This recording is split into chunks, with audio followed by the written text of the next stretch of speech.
Welcome back to Dark Nexus. Tonight, it's Act 3, Chapter 108. We're picking up high in the canopy of the enchanted wood. Moss and fungus are coating the trees, glowing a neon eldritch green. Sun is shining through the heavy cover above, and the humid air is filled with noises. Sounds. Voices.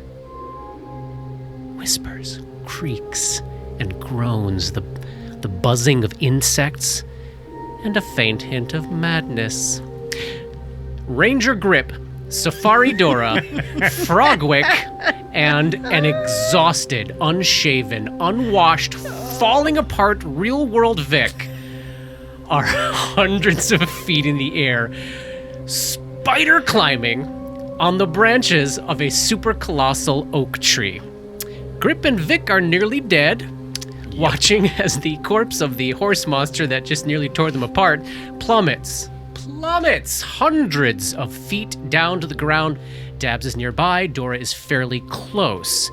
You don't even have time to catch your breath because the instant the Tikbalong thuds down, this gaggle of 20 or 30 Zoogs on the branch below, the ones that had been hiding in that patch of moss, they start running away, making a desperate break for the main trunk of this gargantuan tree. I'll ask you in a second, what pause do you do? But let's just refresh on what spells we have going and exactly how close to death the two of you are. Any other little reminders we need to get us back in the action here? Well, at the beginning, Dabwick cast a spell to help them keep our bearings in this wild forest that we won't get lost if we chase after these Zoogs. And that's adding to your knowledge geography and knowledge nature, is that right? That is correct. Sweet. And then cast Featherstep Mass, allows us to ignore difficult terrain, and Spider Climb Communal, which gives us all the Spider Climb ability. Nice. And what's the duration on both of those? The Spider Climb is 10 minutes per level for all of us. Wow, great. And the Featherstep is 10 minutes per level distributed. Okay. Yeah, got it. Hey, Gripper, got any buffs going, and how many hit points do you have? 2, is that right? Just put the belt on. I've got no buffs going on. All right. I have 2 hit points. 2 hit points, perfect. I can't even see the red bar on your token. No, It's that small. It's like, what is that? There's a speck. Yeah. It's a line. Sliver. So I know Dora's no longer invisible. Does she have anything else going on? Mage armor, I'm I have guessing? mage armor, and I might be upside down there. I'm not sure. No, you had to get Did back I come up on back top. up to? Yeah, okay. In order to Yeah. cast that spell. I did go under upside down though. And then Vic, you were sitting at what, 6 hit points? 6 hit points is what I'm hanging at. That was a devastating Yeah. couple of rounds there. And you have a then, bunch of buffs, right? Well, a bunch is a strong term. I've got see invisibility, gravity gun, and shield. Okay. So, you are all seeing this gaggle. Oh, what is the collective noun for Zoogs? A symphony of Zoogs? I yelled something. Have you at been them, sitting though, on that? didn't I? That's No, that was I just really well I done. just Didn't gave I it. talk to them during the fight last time? You told them to stay out of sight, which they did do.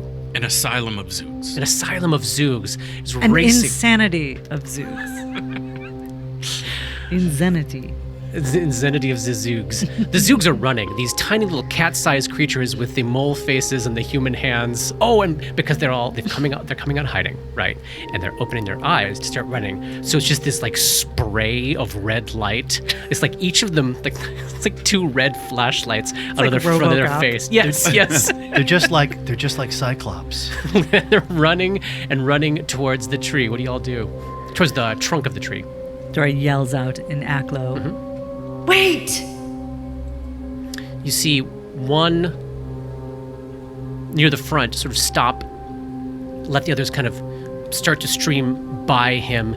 He looks up at you, makes a terrible face of disgust and fear, and joins the gaggle again. Respectfully, we wish to treat with you. I'll never trust you again, evil sister! That wasn't me. I know it looks like me, but it wasn't me. We know you! Run! Run! No, you run. Oh, you run! I'm running. We need another podtail. Okay, you see a few of them stop at that. They kind of gesture the rest of the gaggle ahead of them. So picture The women and children. No. No. Nothing that orderly or respectful. Yeah. Just the ones that don't seem to be willing to engage here continue on their way. The one that first responded to you. Will you just take and take and take? When will you stop? What else have we taken from you? I'm not talking evil sister. Great warrior. This great warrior? Yes. So let's say this is 1, 2, 3, 4, 5, 6, 7, 8, like nine have remained behind, and they're looking at Grip. He doesn't speak your language. May I translate? They start calling out Great Warrior in Sylvan. Great warrior. Great warrior. They are calling you a great warrior.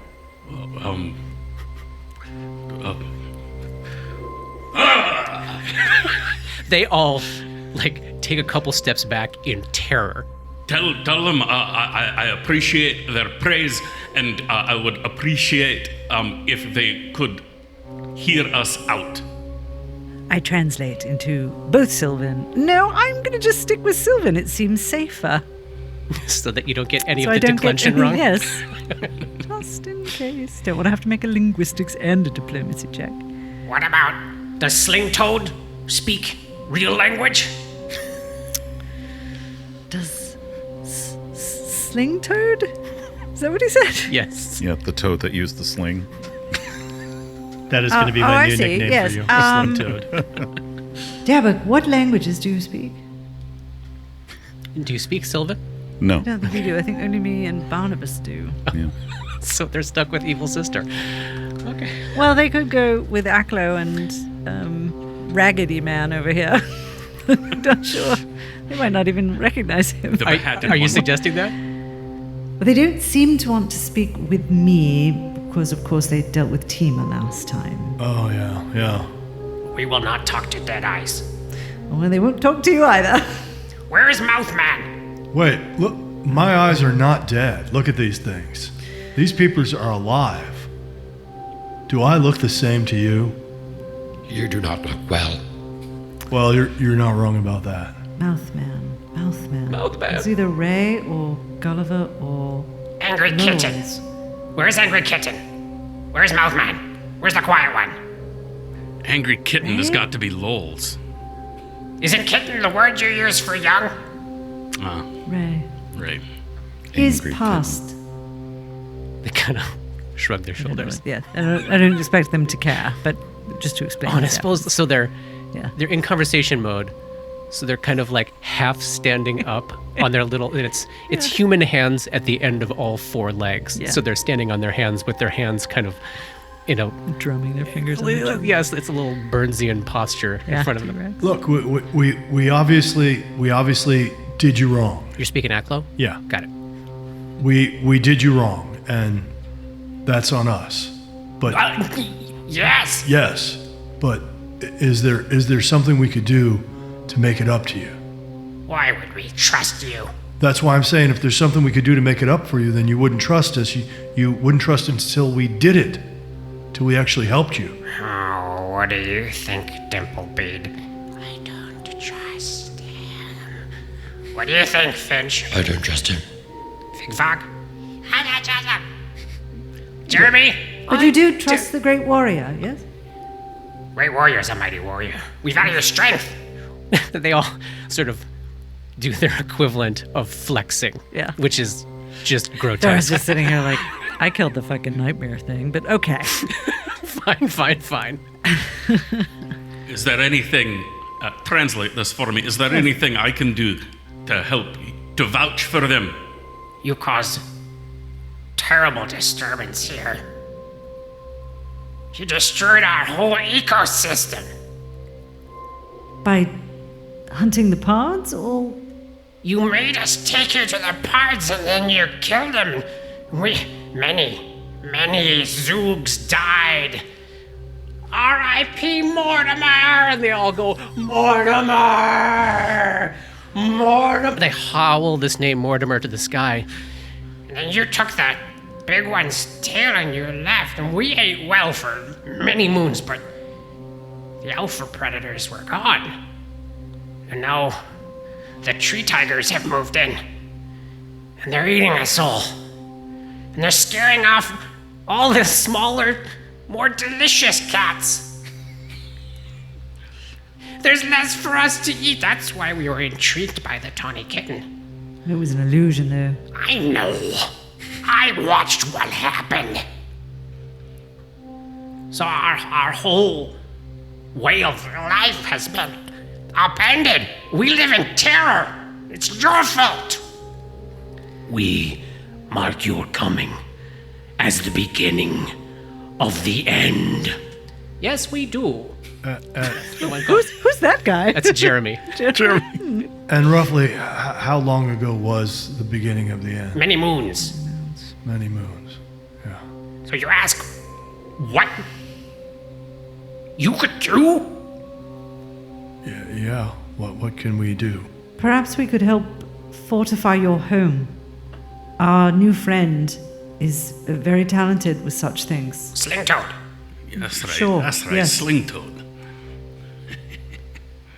You must be out of your mind if you think we're letting you near our homes. Well, you're having a problem with these tree tigers, right? Yes, they moved in after you took off the parts from the ecosystem. All right. So, if we thinned out some of the tree tigers, then, or maybe got them to move somewhere else, or Made it inhospitable for them? There is an alpha. If she went, I bet the rest would think twice about hunting these grounds. That sounds like something we can do. yeah, unfortunately, most of our skills tend toward that direction. Violence! Yeah, violence. Do you have a cat? Not at the moment. Keep your eyes peeled. All right. Can I make a knowledge check on what a tree tiger might Yeah. possibly be?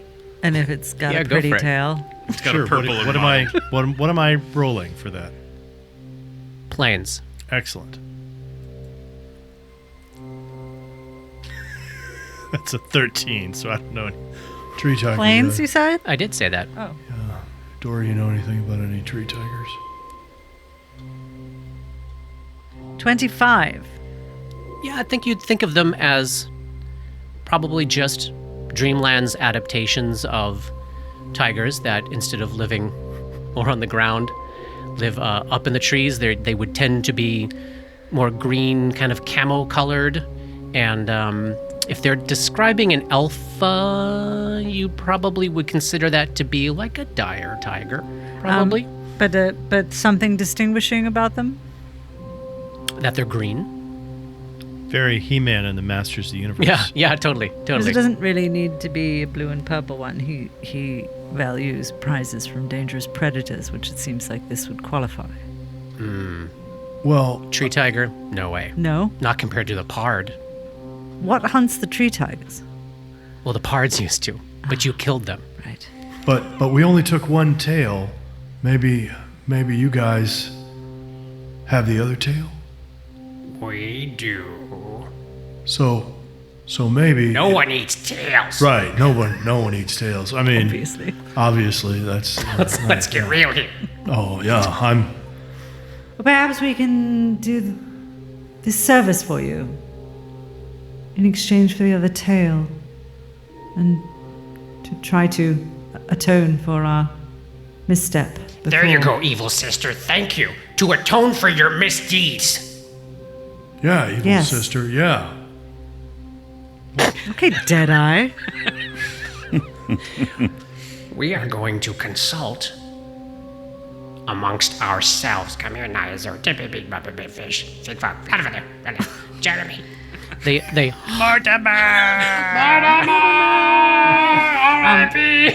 Do we have any... While this is going Yeah, on, is there any Vic healing wanders to be over to found? the little tiny shiny needle that had caught our eye earlier. Oh yeah, you're not too far from it right now.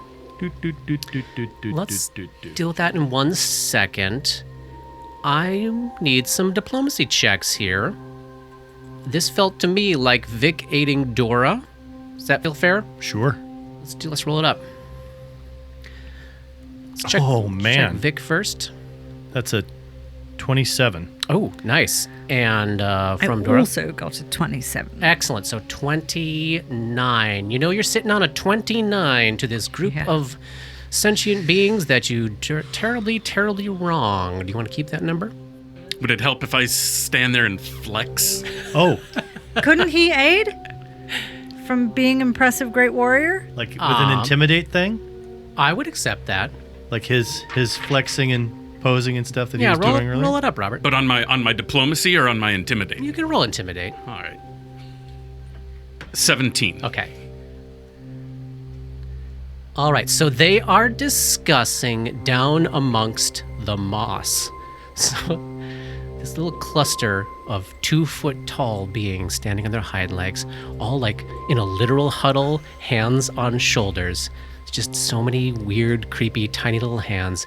In the center of this circle is a Tentacles. pool of red light filled with tentacles, which is being uplit from below by the green fungus. God. You are in the fucking dreamlands.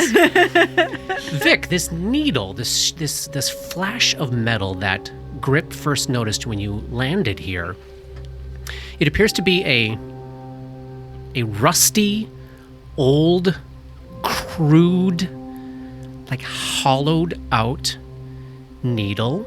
And I think you immediately recognized its purpose based on an activity you recently did. It looks like an old tattoo needle, but very old, like still covered in like Paint and blood. Old blood, yeah. Like there's some black ink still like dried on the inside of it. And it looks like not placed there, not set up there, but maybe. Is it like embedded in the bark? No, it really feels like it just Or it was just dropped? dropped or tumbled out and nobody noticed. That kind of thing. Discarded, maybe. Hey, Dabs, Yeah. does this look like anything to you?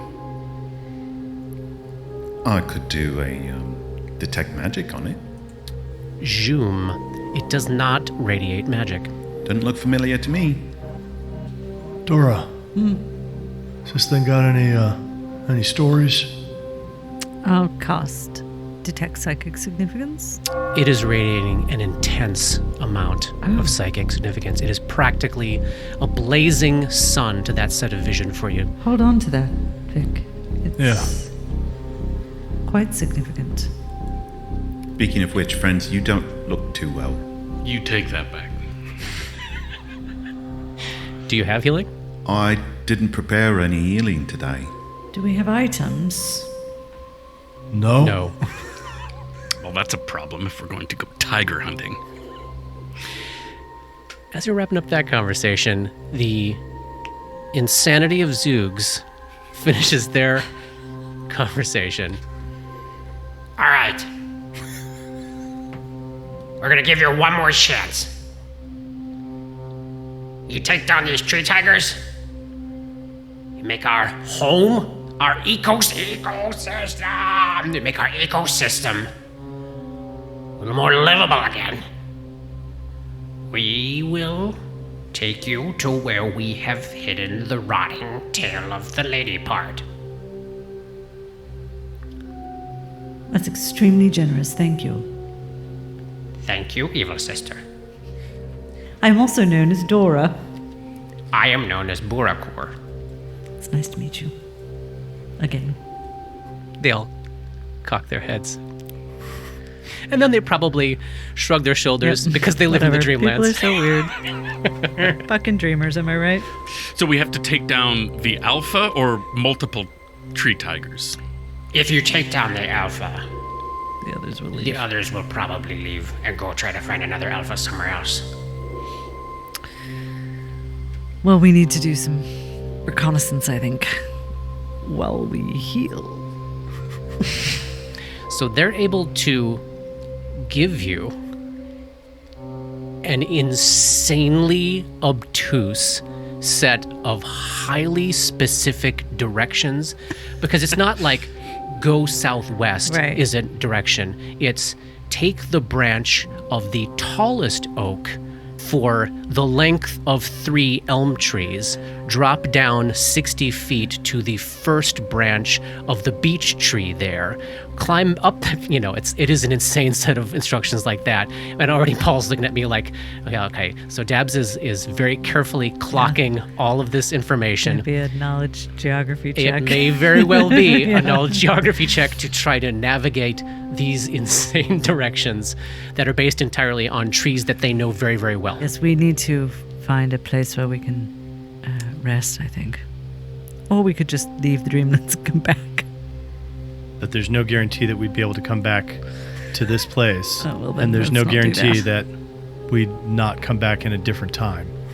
Right. That is absolutely true. With a new billabong. So we're stuck here and we have to So heal somehow. if we rest here overnight, we'd heal some. Yes, you would. You can do Dab. you could do some treat deadly wounds. Use Yeah, your I could heal. I could do that anyways. Yeah. And try to see how much I takes can heal time. everybody up. We could see how we'd have to wait a whole day Yes. into the evening,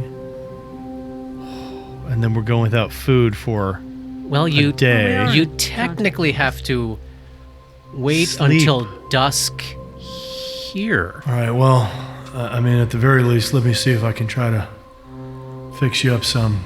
Grip, you don't look so good. I don't feel very good. I could use some assistance as well. All right, let's see what we can do here. Dabwick has a +10 to their heal check. Can they aid? Yeah, I'm fine with that. You automatically aid, so add 2 to your roll there, Johnny. Excellent. I'm looking up the rules on heal. 20 for treat deadly wounds. Oh, well then I hit that. It is a 25. So then you get to add your wisdom modifier. So because of the skill talent that you have, Grip will be healed over the course of the next hour. 14 hit points plus Roni's wisdom modifier. So 16 Vix. hit points. So mark off 2 dream uses from your healer's kit. Yeah. So those were not just spent in the waking world, but they were spent here as long as you stay here. Fucking nightmare. We are just at the beginning of the logistic tracking nightmare that is this book. Trying to keep it That so gets simple me, in my head. That It's gets not me to gonna just work. 60 down. Perfect. Hey, that's still better than nothing. No, it's definitely better than 70 down. Let's take the fight to the giant tree tiger. All right, so I can do 2 more with the healer's kit right now. So are you camped out right here where you landed? That seems like the best bet is to hunker down, try to heal as best we can before we do anything else. And I am actually Safe going to enough, take. yeah. Well, no, I'll wait. Okay. All right, let's try this again. Come here, Dora. I promise this won't hurt much. Do yourself first, perhaps. No, it's helping you. So Dabs can aid. That is a 21. So Dora gets back 14 hit points to her lucid dream body. And I am at full. Oh, great. Exactly. And then tries to work on himself.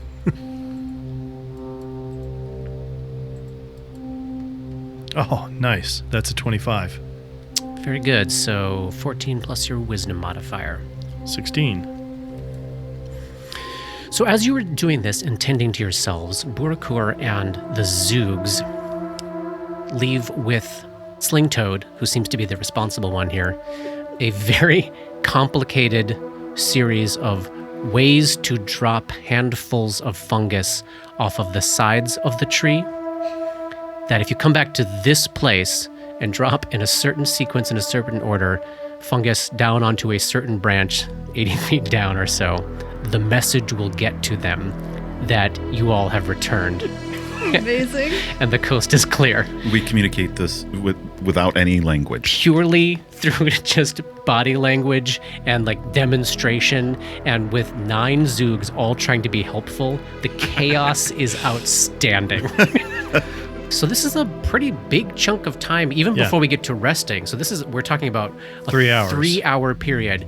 And what happens around you as the Zoogs leave and you all settle in on these gigantic branches of this tree, that feeling of, you knew that there were insects and birds and other wildlife, but they all just seemed to be so distant and faint. All that stuff starts to kind of fill in the void around you. It almost feels like maybe when you appeared, there was like a bamf that kind of just freaked like everyone left, everyone fled the scene. And then... Well, then there was a big fight, and then there was a Zoog Yes. argument, so Yes. it wasn't calm. So slowly but surely, by the end of this 3-hour period, the air is filled with insects of varying and sometimes disturbing sizes. Nothing as big as like the giant fly that you fought back in our interlude, but like golf ball sized flies and butterflies as big as two That's why hands. I wore a net. Yes, exactly. And there are birds flying through the air all around you in just a riot of colors and a riot of numbers of legs and or wings, sometimes with multiple heads. You'll just be like, oh, look at that pretty bird. Oh, what is going on with that thing? And there's That's just marvelous. it's just a riot of noise, of chirping and buzzing and humming, and then the trees just creaking and groaning, and the sound of these 10-foot wide leaves. It sounds almost like the sails on the ship luffing all about you. As the first hour of that also dissipates, the sense that we can stand and walk on Yeah. these branches, spider climb wears off, and so does the ignoring Featherlight. difficult terrain. Yeah. So the sense of confidence you'd had on the outside edges of these giant branches kind of retreats a little bit, and you feel more like, well, maybe it's a little safer for me to be a little closer to the top of these curved branches. Then testing the slippery fungus along the sides of it. That was marvelous, though, Dabs. Yeah. Well done. Yeah, well done. Is there I'm going to also choose to carve something into one of these branches where we are so that we can come, if we're actually able to find our way back, we'll know that it's the right one. With what? Are you going to do this carving into the giant oak tree upon which you stand in the enchanted wood?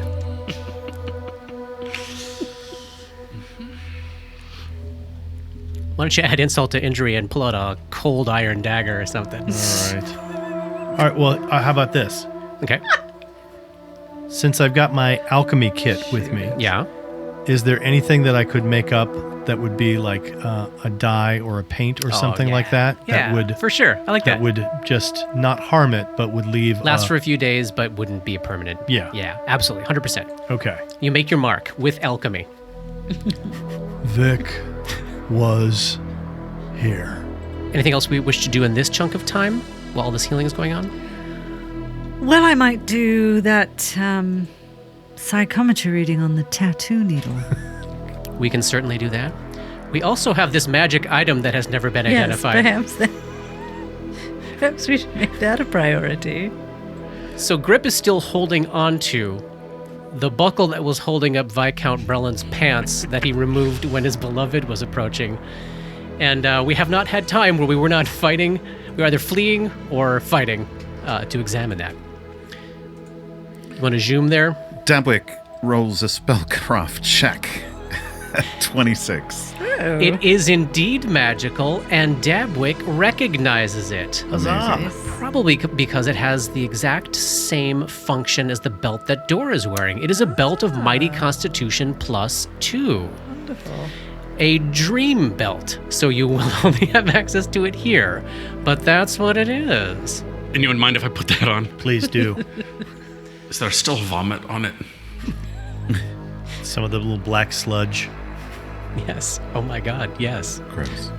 And then is the actual plan here to just rest until you feel like you can sleep and then try to heal overnight and then see what Dabwick finds out in terms of meditating and just kind of like test this out here? Yeah, I mean, we might as well. Well, I mean, I guess my question is, Yeah. based on the very specific directions that they gave us, Yep.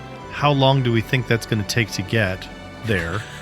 And what means do we have to climb and traverse up and down these trees? So the instructions you were given would have been given with the idea that you are humanoids of your size in mind. So they are instructions that wouldn't require any extra climbing equipment, would certainly have some dangerous things along the way, but this is kind of like if they were to walk there, this is how they would get there.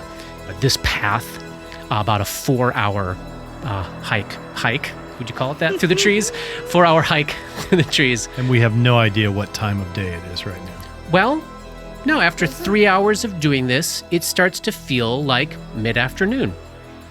You can, the leaf cover overhead is pretty intense, but you can absolutely walk around these branches and find spots where shafts of sunlight are spilling through, and the light is getting a little dimmer, and you'll probably start to see by the end of this period of time some of kind of obscenely huge fireflies starting to glow. They're yellow phosphorus at the end of their abdomens as they're flying around, and you're getting a sense of time is passing, and it seems to be passing. If you landed here a little afternoon, it's kind of passing as you would think you would expect it to. Does Dabs have a sense of, based on what the sunlight looks like, how far from dusk we are? Like, do we think we want to have them try? They would to still see, like, when it gets, this is what the sun usually looks like, then I assume they would have a sense of, yes, I could prepare, or, oh, no, it's not time. There's enough visibility of the sky and enough sense of the darkening of the environment that Dabs would know what the right time would be. Sure, it's probably still a few hours off, but we can start to move time forward if we wish to, if the plan is to sort of hang out here. Where do we stand? We still need more rest, for sure. Before we try to fight one of these fucking tree tigers, yeah, I'm gonna need some more juice. But, if we want to try to put a little distance under our belt before it's time for you to prepare and we settle down, maybe we could get a couple of hours in. I hear what you're saying. Do we need to actually sleep here overnight before Dabs would be able to meditate for their spells? Dabs' best guess right now, because of the way it works in the waking world, is spell meditation is a thing that happens at a time of day, and it has no bearing whatsoever to their amount of sleep. So they would try to do it, at dusk in a few hours. Or even necessarily the amount of time that has passed since the last Right, and prep. It's so rare that you instantaneously transport to somewhere where it's a different time. Like, this is just not something We have that's not happened. had this Yeah, experience you have not before. had this experience. So Dabs would be assuming when I am the most connected to nature and to the world and to my ties to the organisms of cities and society is this moment in the day that is holy to me. Right. And it's not about how much they've slept or even really where they are. It's about that special time when day falls into night. Well, then maybe we should try to move along a little bit, and then when we get to the time when Dabs can try to connect, we see if that works. And the opiate is that I can prepare some cure spells for you, right? And maybe some more travel type spells, and just like hanging out on tree branches where we're less likely to die. I can try. Yep. I also have left 2 extract slots open that are second level slots that I could prepare a first level Cure Light Wounds for myself only. Sure. But it sounds like the plan is to get a little bit of travel under your belts and then see if Dabs is able to do their preparations, right? Yeah. And then Dora wants to do the... Oh, yeah. Do you want to do that here before you go? Want to do the Whenever it's psychometry? convenient. Well, this was certainly a period of 3 hours where you were kind of Yes. hanging out and getting accustomed. I think this is a totally fine time Great.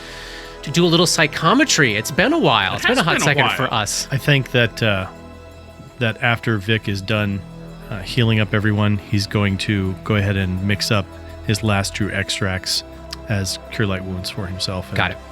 Put them into his body. Sounds good. So Dora sits down, crystal in hand, and so you've got the Eon Stone, the circular crystal floating around your head, and this time as you sit down with the other crystal in hand, it floats up into the air and hovers right in front of your face. Sort of, and it's more of a spiky, kind of pointy, long shard of crystal. Yeah. 2 different crystals casting 2 different colors of light, levitating around Dora as she holds this old, rusted out, kind of crude tattoo needle in her hand. I'm going to use Burst of Insight, as usual. Excellent. And then give me that perception check. 30. And I'm briefly stunned. Dora sinks into the river of time, which feels very weird with In the this Dreamlands? item. Oh.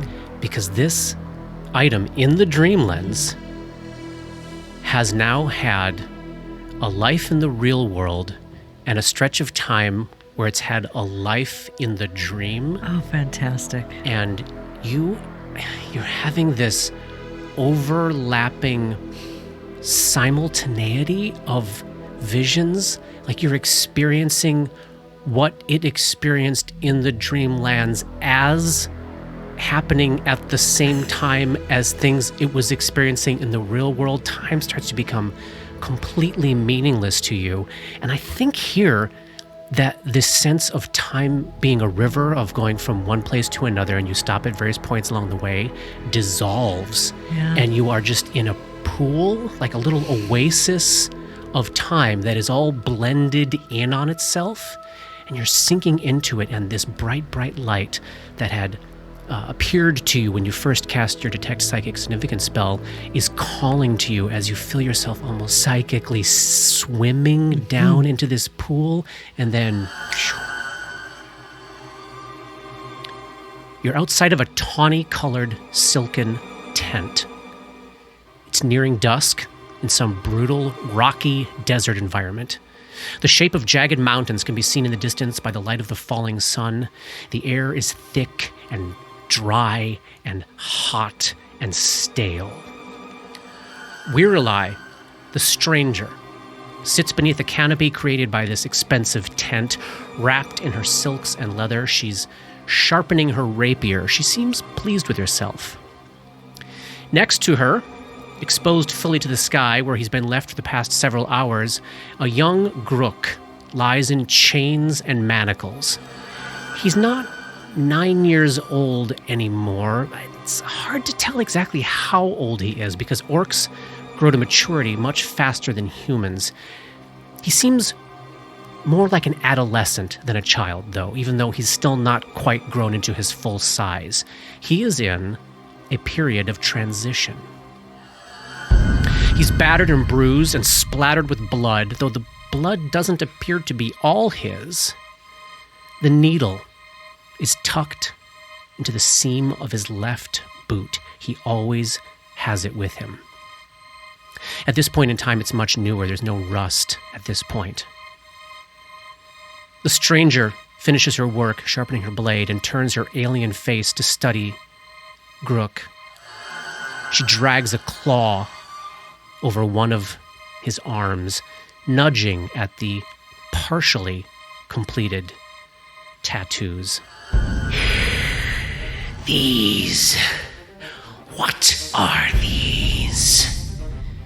It takes a moment for Grook to generate enough saliva to croak out a response. The Scourge. A moment passes. The stranger seems displeased. Say more. Our Lord, the Sun, Speak the name. Nurgal. The stranger cocks her head. The demon Nurgal. Grook just nods. You worshipped this thing, your idiot clansman. Grook nods again weakly. She laughs. And these sigils. Not finished. Too young. Not time yet. Do you know the rites? Grook nods. He seems on the verge of passing out. The stranger writhes upwards to a standing position. She raises her arms to the darkening sky and howls a hideous cackle of glee, and it lasts an uncomfortably long time. Her hollow, bitter laughter echoes through the campsite around them. A dozen or so gnolls have tents of their own, and they're cooking what looks like orc meat over the flames. Hulking, muscular bodies coated in tan and black fur, grotesque, leering, slavering hyena faces with cunning, dead eyes, and so many blades. All eyes turn to the stranger and watch her as she laughs. Soon their sharp canine noses pick up the smell of their own fear. They watch with growing anxiety as Wherein stoops over the young orcling and listens eagerly as Grook whispers to her what she wants to hear. By the time the sun rises the next morning, the gnolls are staked and chained in a circle around Grook. They howl in rage, desperately trying to break their bonds. But Wherein knows a thing or two about imprisoning people. They've been stripped of their clothes and armor. They are helpless. They are witnessing their last sunrise, and they all know it. These men with the faces of dogs, or are they dogs that almost look like people? They piss themselves and writhe and scream and threaten and beg, but the barking falls on deaf ears. Grook himself is chained as well, but the stranger needn't have secured him. At this moment, the poor unfortunate soul thinks that he has outsmarted her. He thinks the god of his people is about to give him the power to defeat her, not knowing that that moment won't come for many, many years.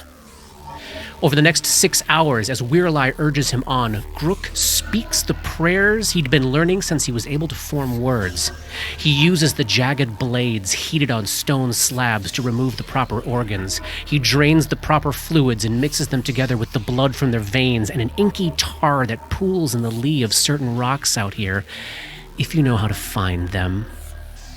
Though he has all of his fingers, his work is crude and excruciatingly painful to the victims. But he's not trying to prolong their suffering. This is not torture. This is sacrifice.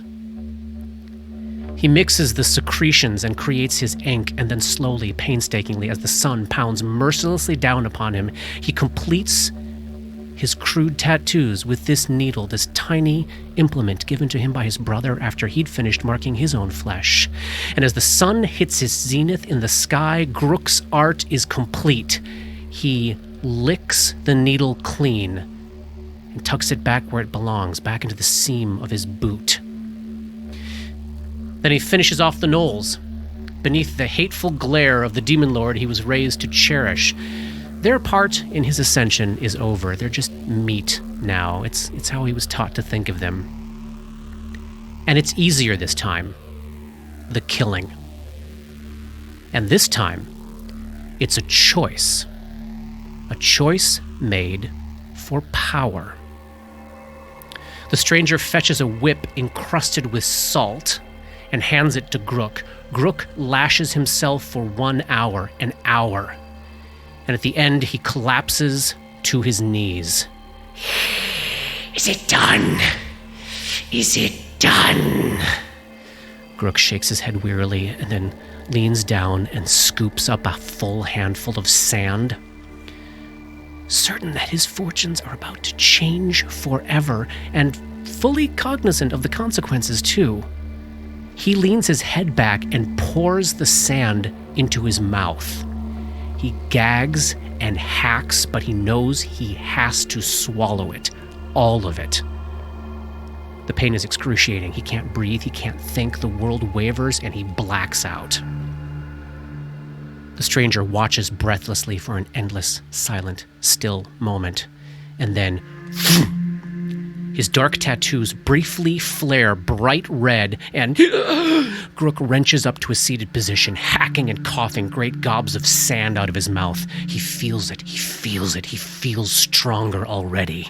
He turns to the stranger with a vicious grin, so obvious he doesn't realize how pathetic and pitiable it looks to his immortal captor. This moment, when he thinks he has beaten her. You are bound to him now. Your soul is his. That it is. Now, meet your... Grook doesn't even get to the end of his threat before Weirlei's blasphemous mouth parts explode out of her body and latch onto him, holding him still. A pair of lips open amidst the heap of vile flesh cocooning him, and they whisper into Grook's ear. When your lord claims your soul after the blasphemies I will make you commit, give him a kiss for me. And the vision fades. I think Grip rolls over and vomits. I think Dora does too. Yeah. That's a piece of sort of similar to the one that we had about Ray and the joy making. Yeah. Where, like, you can't describe in the length of time it would take to experience this, but 6 hours of torture. Yeah. Then the self-mutilation, and then this horrifying act of swallowing the sand. And again, this feeling that Dora can feel so strongly through this image that Grook did what he did knowingly and willingly, and he really believed he was beating her. Yeah. Not knowing he was just at the beginning of what would turn out to be a long life in interaction with her before the final fatal encounter in the courtyard of Iris Hill. Well, when you say fatal, like they... Right. Fatal-ish. Pivotal? Temporary. Yeah. She's still there. And maybe that's a thing, too, that in all of our collective madness and our collective focus on this new set of tasks, if ever that has slipped from any of y'all's minds. No, I know. But that has got to come racing back to you. As right now, you are even closer to where she is from and may currently be than you actually are when you're awake. Ugh. You are 2 levels down right now, and she's just 1 more level below you. And she could be quite close. Dora offers Grip the needle. Mm-hmm. He takes it. He tucks it into his boot. There's like a little seam right next to your ankle where this little needle can stick right in. It seems to be a very easy place to keep this little item. Yeah, he's holding on to that. Do I feel like it's done? It's told us all the stories it's going to tell. Or that perhaps the oasis pool of time around it was such a jumbled mess that this was the most you could pull out of it. Yeah. Well. Way to bring it all down, Rob. Jesus. You're the one who read the item. God. Have you ever had an experience of joy and happiness from these things? Surely I thought the rusted tattoo needle discarded on a limb. I actually, but it does indicate that maybe they were in the same place. Yeah. Yes, it certainly would. Which is interesting to know. That the code word took us to the same place. Maybe. Yeah, it doesn't just bring you to the area, it brings you to a spot. Yeah. Where the story of this quest begins. And maybe always begins. Yeah. Good to know for all of these things that they always bring us to the exact same spot. We don't have to do like a quest to figure out where the fuck we are. Right. I mean, we go to one of these you things. are learning. It's a slow, weird, esoteric process here, but you are learning shit about the rules of this stuff as we go. The more of these you hit, you're starting to find these things out, and we're about to learn about what sleeping and meditating is like. Can't wait for that. Well, we've already learned about sleeping. From you, yes. It causes madness. You have learned about sleeping, so we have learned that, like, in the morning I will get my spell slots back based on That was Vic's Vic's experience. As best as Vic is able to communicate that now, given that he doesn't know where he is. Yeah. I mean, I think that Vic is experiencing this and going like, this is a really involved dream. Yeah. But maybe this will be useful when we actually have to go after the items. Yes. You know that You're thing making notes, yeah. That thing that you do when you start to have dreams about things that you're preparing for, Yes. and then you wake up and you're and like as you're lucidly having the dream, trying to process any valuable lessons out of it to lessen the stress of it. Oh, that's what I think he's thinking. Vic does drink those 2 extracts after. how many big fancy hit points does he have now? He's got 20 more hit points from that, so he's Oh. up to 42 out of 51. Oh, that is not shabby at all. No. More than my total. A 7 and a 3 plus 5 plus 5. So Nice. So we can put our focus onto Gripper, Yeah. who's still. Yeah, how far down are you? Like 60 down or something? Still only 60 down, but it's a higher number with the Thanks with to the, the with belt. the You're a temp 7. Dora and a half down. So, beginning this travel through the Enchanted Wood by the insane directions from the insanity of Zoogs, are you still under the effects, Dabwick, of the spell that's adding to your knowledge geography checks? Yeah, lay of the land lasts for a day. Wow! Sweet. amazing. All right. We're going to make a check every hour. Like, give me your first check. Is anybody able to aid? I guess Vic probably couldn't he? What is it? Geography. Actually, I can take a nature, though. Geography or nature. Oh, I definitely Oh, hate really? nature. Gosh, my nature check could probably be better than my geography check, even with the spell. Okay. That's fair. That's totally fine. I'll accept either. Yeah, because you're trying to parse the specific instructions about these trees, which are so unique to them, but you've never seen before in your life. Okay, let's see. They all look exactly the same. Yeah, I mean, there's different types, but yeah, it's like, okay, so this 300 or 500 foot tall elm tree is different from that one. How? What'd you get there on your aid, Johnny? I got a 16. Very good. So add 2 to your roll. Great.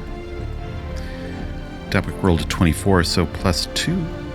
That'd be a 26. Very good. You make your first hour of travel, and it is a very unusual way to go. And their instructions do turn out to be helpful. Like when you get to a point where you actually have to go down, say like 40 or 60 feet, well, there's like a big rutted out, maybe lightning struck many years ago stretch of bark that is easy enough to like get in and wedge yourself in, or there's just enough handholds here or enough handholds there. There's probably a couple of spans of time where you have to drop off of an edge of a branch because you can see there's a series of giant leaves down below that will break your fall, and you kind of roll on these leaves and tumble off onto the next leaf, tumble off onto the next leaf, and then thump, land on a thump so far below where you started. So there's points where you actually have a fairly clear view of the ground in this stretch of travel, and it's like bushes that must be 25 feet tall. The undergrowth is bigger than many forests in the real world. Yeah. Give me your next series of checks. Yeah. Question: Do we get a sense when we travel like that and we drop down? Do any of us have the sense to like look back and look at what the return path might look like? Does it look traversable the opposite direction? For the most part, this is where some of the knowledge nature and knowledge geography might come into play on the way back. Gotcha. So far, as these checks are being aced, we're not having to make any skill checks or come up with any. So you're going to stretch of 30 feet now. How would you deal with it? If they keep nailing these, we might be golden. We get some lower on some of these, we might be having to get creative. Copy that. Yeah. So the next hour, we get a check from Johnny for Vic. 25. Excellent. So you can add 2 to your roll there, Paul. Excellent. Dabwick rolled a 25 plus 2, 27. Great, making fantastic progress. And then by the end of this second hour of travel, it is getting darker and darker, and it is feeling like this is the time that Dabwick starts to feel like okay, if I'm going to test this out here, if I'm going to see what meditation is like in this place, that this would be the time to stop and do it. Well, Say we're around 120 feet up at this point. on a slightly narrower branch, maybe that's only like 15 feet wide. Wow. give me a little bit of time. I'm just going to sit down over you. Okay? Yeah. Dusk in a city is that time when of transition where people are moving from the hard work and cooperation and laws of commerce of the day and moving on to like family time, community time, little bit of liveliness and a little bit of rest.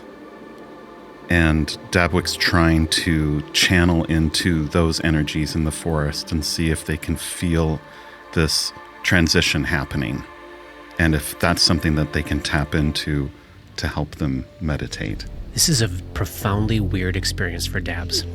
There are two revelations that they have almost immediately.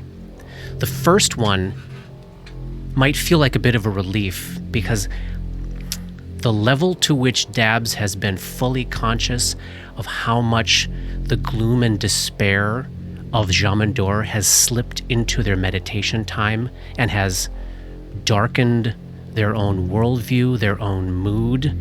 There is no sense of that here. You feel a complete separation, a complete absence of that, which probably at first feels like a welcome revelation, I'm guessing, but it's paired with, my gosh, it's, how to put it, there is no soul to this nature, to this world. The forces that Dabs digs into and connects with, pulls and draws on like ley lines in the real world. Nothing here is real. These trees are not trees. There are cities in this place that are not cities. No matter how real they feel to you when you're here, they don't exist. And Dabs has a feeling of, okay, I've got this esoteric, mental, spiritual tether back to my real body in the real world, which I know is real and I know can feel these things, and you can kind of pull through that thread at this holy time to you. But there's a sense of, for how long, when nothing here is real, that the actual source of your power is not here. There is nothing to draw from. So you're just, it's like pure faith tied back to a body you're no longer currently inhabiting that is maintaining this like, just like sliver thin tether of faith and devotion and capital U understanding. And it's at the end of this process, they are able to prepare spells, but I think it's a hollow experience. It is an hour of prayer to something that does not exist here, is what it feels like. That is profoundly sad. Yeah. Yes. But also that feeling of not being connected to Jamandor has to feel the recognition of not having that weight. Yeah. It is not in these bodies. Because We'll just live here then. That's the temptation, isn't it? Yes. It feels so real when you're here. Worked out all right for Vic. Yep. So safe here. He's doing great. What could go wrong? His hair is really long. His nails are too long. Get a little Howard Hughesy over there. Very Howard Hughesy. Wearing yeah. Kleenex boxes as shoes. So, Paul, you can go ahead and prepare spells. So if Dabwick's preparing spells in the dream world, will the spells that they prepare affect them when they wake. No, now you need to keep track of Yeah. 2 entirely different sets of prepared spell lists. Yes. So maybe this is maybe a time to screenshot or something, Right. in case it's just too much to manually track. Because you have to Because the maintain instant- what you've got. Yeah, the instant Well, you that wake would- up, you'll have what you had when you arrived here. Right, right. So awful. Well, what's cool about this is Dabwick doesn't have to prepare spells to change the river. No, not at all. Yeah. That's right. Yeah, There's a silver lining. Township none of those spells that you blessing. need for real world reasons are relevant at the moment. All right, let me get my screenshot here. And as the sun sets over the course of this hour, the air is alive with just a bevy of fireflies ranging from golf ball sized to lantern sized all around you. You are in totally some crazy ass elven fairy tale of fireflies and giant trees. I don't like it.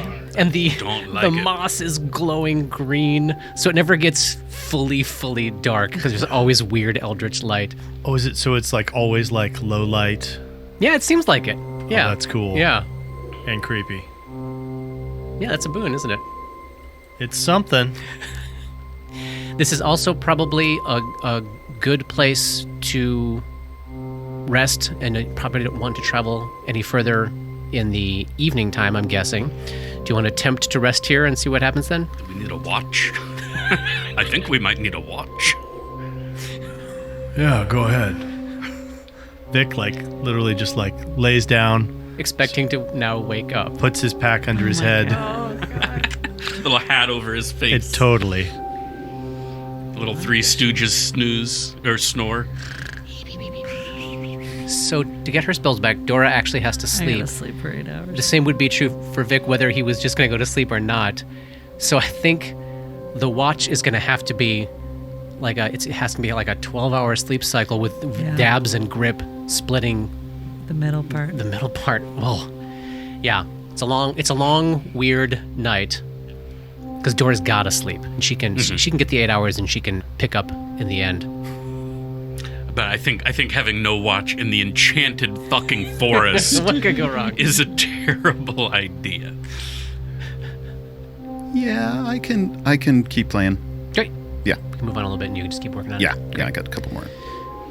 You all sleep overnight, and despite the unnervingness and beauty of the surroundings, you are not molested, but you do catch sight of god-awful giant bat-like shapes soaring above, like higher up in the canopy, picking off giant fireflies throughout the course of the whole night, remaining very, very still, tucked into the darkest little pocket of the crook of the tree that you are all sleeping in. Dora needs to put her cloak up. to keep that, Just keep that crystal young covered. stone from attracting the bat bastards. And so this night, everybody who's not Vic does have the experience for the first time of sleeping without Jamandor in your head. And you have just a normal sleep experience. All those things that you're missing in the waking world now, like a half hour of kind of winding down and feeling sleep come on and occasionally waking up and that sense of the body resting and repairing. You get all of that. And there's no dream with Jamandor tonight. You have just what you would consider to be normal dreams, which is probably a wildly new experience for you because you've never had them in your very, very short lives, really, right? It was like all nightmare shit in the asylum. And then fairly quickly, once you hit Thrushmore, you had the old Inmost Blot riding you. Yeah. I mean, I feel like most of the time that I was asleep in the asylum, I had a fever and That's true, you were was very sick. near death's door the entire time. But in the morning, you do all wake feeling revived and refreshed, like strangely refreshed. More refreshed than you've felt in the real world waking up after doing this ritual. Yeah, Paul's shaking his head. Like now this is the moment where for all of you, painfully aware of the kind of mental break that Vic had, of you can see how even after just one day of this, you can see how the difference between sleeping and waking when you're in a place that feels so real to your lucid dream body, like the more cycles of this you go through, you can see how this kind of break would start to happen. You know, and Grip is dealing with a madness of his own, which is, you know, dormant at the moment, but that feeling of what is even real anymore, this actually feels more real than waking up in the real world after doing this. Yes. How much We do have we therapy heal here. from? So you will all heal 7 hit points overnight. And then if Dabs has any healing prepared in the morning, or if Vic, have you used all of your healing kit? All of my healing kit has been used. Right, so do you have any healing you want to spare, Dabs? Yeah. Dab will cast Cure Moderate Wounds on Grip. Let's see what happens. I'm at 49 out of 51, so don't waste any on me. I won't. 11. Thank you. And Cure Light. 12. Nice. 12 on the Cure Light? Yes. Yeah. All right. I am not bloodied. I am only down 30 hit points now. Another Cure Light. That fight was brutal. So 11 So points. fast. Oh, wow. Okay. Well, puts me at 66. I feel pretty good about that for right now. And that saves a couple for... That way we got a couple for a rainy day. Carrying on. Yeah. Questing further. Our next hour of travel. In the morning here, the bright, it's probably not even morning, it's probably late morning, cresting close to noon again because of this weird sleep cycle. So it's bright and humid and buggy and noises. Voices? Let's make some knowledge nature checks. Johnny, give me one for Vic to aid our pal Dabwick. Absolutely. 22. Excellent. Add 2, Polly, to your check. That's a 28 total. Amazing. Is this more like, is it rainforesty or No. like alpine-y or? It's oak trees, elm trees, sometimes a beech tree, sometimes a spruce tree. Every once in a while, there's a pine tree. It doesn't really map like too closely onto, but it's like you would picture sort of like Central European deciduous forest with some weirdness. But not like rainy and drippy and No. It's like The Witcher. Yes, yeah, it's like the continent. You are traveling the continent. Gotcha. After another hour of this bizarre travel up and down these branches, you reach a stretch here that is a little lower than when you first appeared. Let's call it like 150 feet above the ground. But they're like the branches of this particular tree that you're on are all bending. They have sought the sun in such a way that there is a vast open expanse of sky above you, and it is blazingly daytime bright out there. And it's probably, kind of a nice of a relief after all the like weird glowing green and fireflies and stuff. But it seems like bright, nice daylight. Everybody give me a perception check.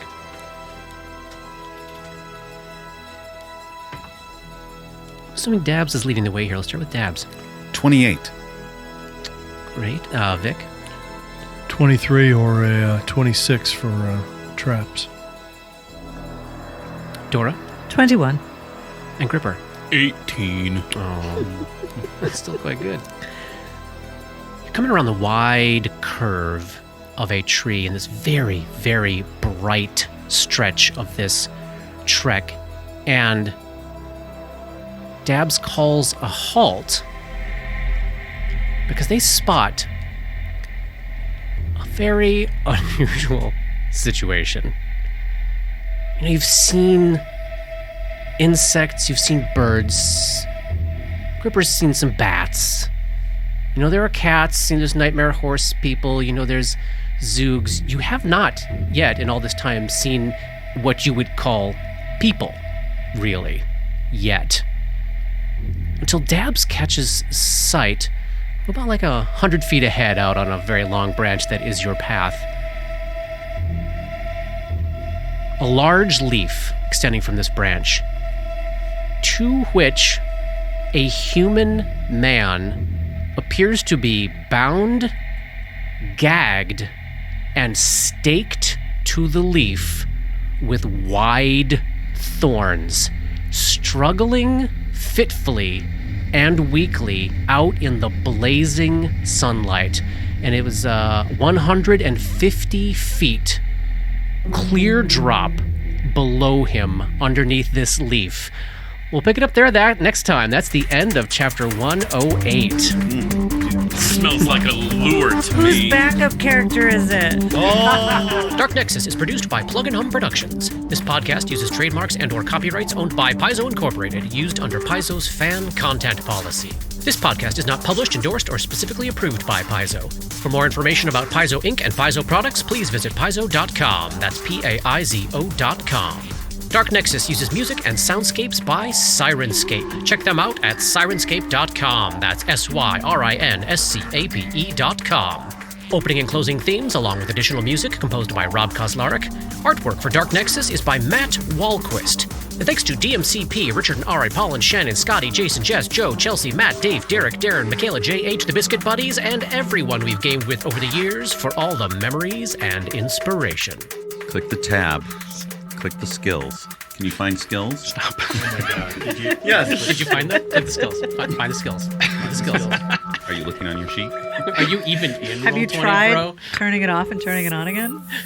Oh, I didn't mean to click tell me more. God damn it.